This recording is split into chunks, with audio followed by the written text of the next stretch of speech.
Pak Dadan BGN katanya membeli 21.801 motor listrik yang membuat Purbaya kebingungan. Setahu saya tahun lalu pernah diajukan juga untuk motor dan komputer kalau nggak salah. Yang tahun ini saya nggak tahu, saya akan double cek lagi. Harusnya sama treatmentnya. Ngegoreng lele aja belum bener, ini udah dikasih motor.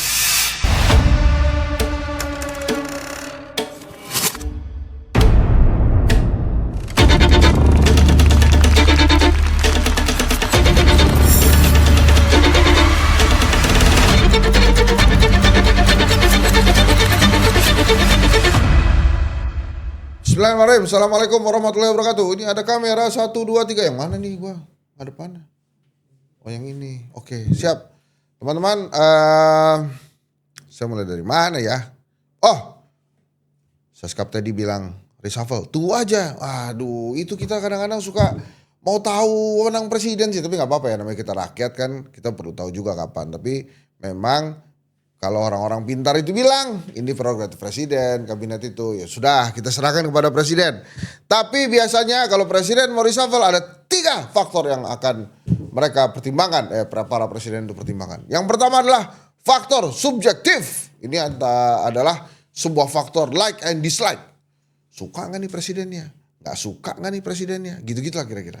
Yang pertama adalah faktor subjektif, like and dislike. Yang kedua, tentu saja faktor objektif, yaitu kinerja. Kinerja bagus atau tidak. Nah, kalau yang subjektif tadi, kalau presiden gak suka, kinerjanya bagus, oh bye-bye ya.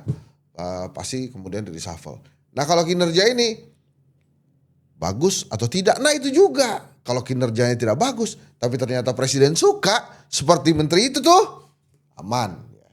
Faktor yang ketiga adalah faktor politis. Nah, ini lebih tinggi dari subjektif, lebih tinggi dari objektif. Jadi faktor politis itu adalah ini akan mengganggu kesolidan kekuatan politik presiden atau tidak. Gitu. Kalau tidak mengganggu, makanya kan ada orang bilang, wah kalau dari menteri-menteri Gerindra sih pasti selamat. Nah belum tentu, kenapa saya bilang begitu?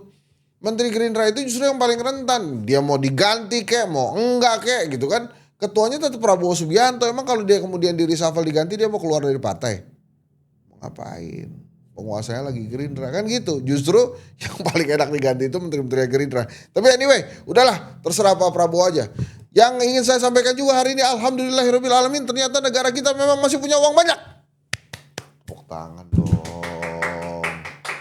Gimana sih? Kenapa saya katakan demikian? Yang pertama adalah BBM subsidi dijamin sampai akhir tahun ini tidak akan dinaikkan. BBM subsidi bos, cuma kalau kayak kita ini kan sudah non subsidi, kita pakai Pertamax atau Turbo gitu ya, bisa saja itu naik, tapi nggak apa-apa lah. Tapi kalau saya nggak salah, pada saat hari ini saya tapping, karena Donald Trump mengajukan lobby akan gencatan senjata 2 minggu asal Selat Hormuz dibuka. Mungkin juga akan stabil nih. Jadi oke juga nih pemerintah memprediksinya. Jadi wah uang kita banyak ternyata. Salah satu bukti uang kita banyak ya MBG itu Pak Dadan BGN katanya membeli 21.801 motor listrik yang membuat Purbaya kebingungan. Itu kayak lagunya siapa ya, Benyamin ya? Kebingungan. Kenapa Pak Purbaya kebingungan? Katanya gak ngomong-ngomong. Udah ditahan ya? Udah ditahan buat gak beli. Tapi tetap jadi. Ya jadilah itu.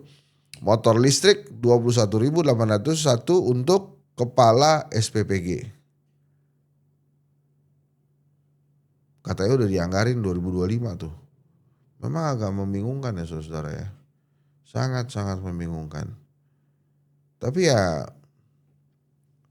memang berita-berita itu tidak berhenti di gimana saya ngomongnya. Maksud gua gini loh bro. Ngegoreng lele aja belum bener. Ini udah dikasih motor. Ya udahlah. Saya sih senang-senang aja lah, terserah Pak Prabowo aja lah. Nah itu tadi. Terus apa lagi ya berita ini? Wah gebrakan lagi Mas Seskap. Jadi tadi kita mulai dengan Mas Seskap. Ini sekarang di akhir-akhir kita mulai dengan Mas Seskap. Apakah itu? Dia jalan-jalan ke Ragunan. menyapa rakyat.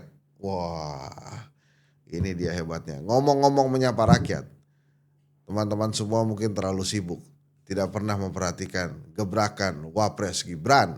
Wapres Gibran itu mau Selat Hormuz ditutup, mau ada serangan Israel Amerika Serikat ke Iran, dia tetap belusukan.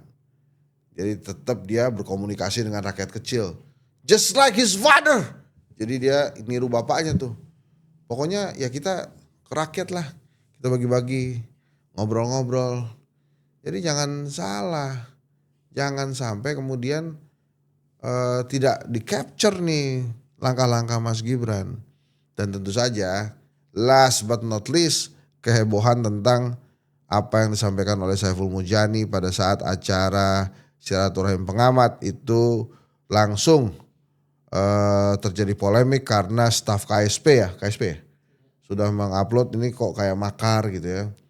Tapi Saiful Mujani bilang ini hanyalah kebebasan berpendapat dalam ruang demokrasi, kalau saya nggak salah begitu. Makar itu nggak mudah bos, tanpa senjata sulit dilakukan. Seorang Saiful Mujani akademisi atau misalnya Isra Bahrawi kawan saya akademisi nggak punya senjata akan sulit melakukan makar. Tapi apakah sedang ada skenario-skenario yang berlaku atau berjalan? Bisa saja. Misalnya ada salah satu podcast mengatakan begini. Dulu kita ragu-ragu menggulingkan Prabowo karena Gibran naik. Sekarang tidak lagi. Nah langsung deh berkuar-kuar. Apakah ini sedang ada pergerakan menaikkan Gibran menggantikan Prabowo? Karena bisa saja lawan-lawan politika Prabowo gak apa-apa deh. Gibran deh. Yang penting Prabowo-nya turun dulu. Wah, Anda salah. Jangan disangka kemudian Gibran diganti akan mudah menjatuhkan Gibran atau melakukan pemilu dengan cepat seperti zaman Habibie dulu. 98 dia naik, 99 langsung pemilu. Belum tentu. Kenapa? Karena Gibran punya variabel. Salah satu variabel politik terkuat di Indonesia saat ini adalah Jokowi. Ya, bapaknya pasti tidak akan tinggal diam. Kalau anaknya sudah naik, pasti bapaknya akan menahan itu supaya long lasting. Kenapa demikian? Ya wajar lah. Lu juga kalau punya anak tiba-tiba ada kesempatan mah pasti juga didukung kan. Ya wajar aja. Jadi menurut saya teman-teman inilah demokrasi di Indonesia. Kalau saya lebih memilih ganti presiden 2029 pemilu. Nah, kalau di tengah-tengah seperti ada kusak-kusuk sekarang, apakah ini sedang ada kusak-kusuk bahwa mengganti Prabowo di tengah jalan menggantikan Gibran kemudian dan lain-lainnya, saya memilih untuk tidak percaya. Mari kita jaga Indonesia. Silakan teman-teman. Kira-kira itu ya. Ada berita dari sepak bola yang tidak mengenakan. Italia gagal nembus Piala Dunia, tapi kan itu negara orang ya, biarin aja, kita concern aja ke negara kita yang baru saja kalah dari Bulgaria. Gitu kan ya? Kira-kira gitu. Pelatih baru kita, John Hartman. Kita undang dong, Po, ke sini. Pak John. Nggak kenal. Gimana? Anda kan insan sepak bola U11 gitu ya. Nggak apa-apa. Jadi teman-teman tetap semangat, tetap menuju bahagia. Karena itu adalah kunci kita di dunia ini. Jangan berpikir kemarin, jangan berpikir masa depan, tapi kita jalani, bukan begitu ya. Jangan terlalu overthinking terhadap masa lalu, jangan terlalu overthinking terhadap masa depan, tapi jalani hari ini dengan baik, karena hari ini adalah hari ini. Nah, gimana tuh? Oke nggak, Di? Dam, oke ya? Sip, Assalamualaikum warahmatullahi wabarakatuh.